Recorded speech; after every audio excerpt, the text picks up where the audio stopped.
It's a rare piece of Australian history, a first-hand account of World War I through the eyes of a 25-year-old soldier. The digger's diary has now gone on display, along with other memorabilia from the Great War. Letitia Lemke reports. 23-year-old Norman Pearce fought in Gallipoli and Egypt before landing in France in 1916. A tremendous bombardment going on tonight on our right, and that is where we are going. This is the third night I've had without sleep and poor food. I'm beginning to feel the strain and my belt is shortened.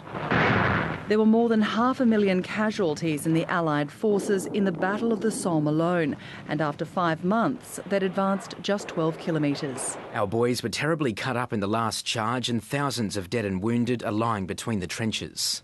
These stories survived the trenches, making it back to Australia in a handwritten diary. Now, almost a century later, the work is going on display. It's the power of the individual's record and when you then realise what he's given to for the country, that has the impact when you read it. We don't have any surviving World War I diggers to tell us their stories, and so from that point of view, the diary is really important. Family of the fallen digger gathered to mark the event. They didn't know the diary existed until it was discovered in an elderly aunt's estate.